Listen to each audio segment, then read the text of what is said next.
although I give Secretary Clinton credit for the Christmas Day letter she sent, the Christmas Day statement she sent, in which she said that we're counting on the Iraqi government to ensure the safety and ensure there won't be violence.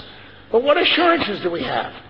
We were counting on them to protect the residents in 2009, and we were counting on them in 2011. Given their track record, why didn't we just say, no, we're not going to count on you to protect them. We're going to go along with the plan to relocate them. You want them out of the country, but we're going to make sure that there are U.S. or UN troops on site to protect them. Why didn't we say why? Why didn't we ask why? And why, receiving no good answer, didn't we say no? And now, responsible behavior by the MEK, by the President, responsible behavior by the residents, those 400 residents who've signed on to go. But it's time to ask the Iraqis why.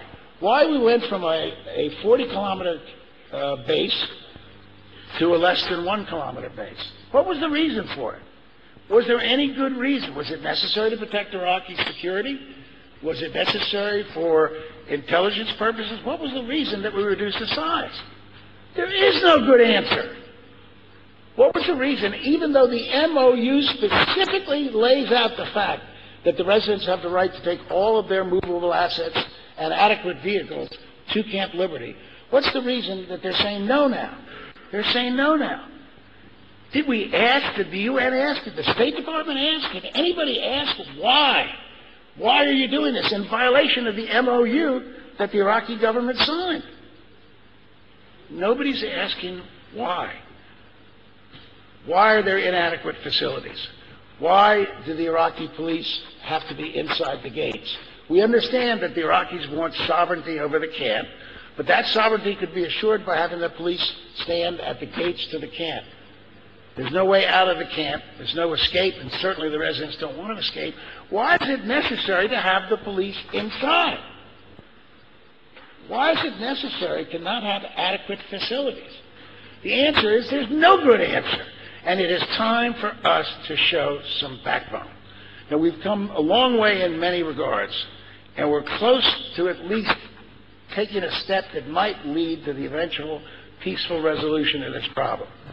But if, in fact, the Iraqis' goal is to turn this into a prison, if, in fact, their actions are no more than punitive to the residents of Ashraf, if, in fact, that punitive action is no more than an attempt to appease Tehran again, if, in fact, that's the case, then the UN and the United States of America have to use the word no to relocation. We have to stand behind the residents when they say, no, we're not going to a place that doesn't have adequate facilities. We're not going to a place that is a de facto prison camp. We're not going to a place where it means we're losing our personal assets and millions of dollars of personal property. We are not going to be treated like that because there is no good reason why. So it's time for all of us here, from the number of different countries that are represented on the panel today, to the people who've spoken out in the past who aren't with us today, but who have been strong and committed voices to doing this. It is time for all of us. It is time for Secretary Clinton. It is time for Lady Ashton. It is time for all of us to say no relocation unless basic standards and the MOU are complied with. We haven't said no before. We haven't asked why before. At this critical juncture, it's important that we do it. The United States of America, if it's going to fulfill its moral responsibility, can do no less.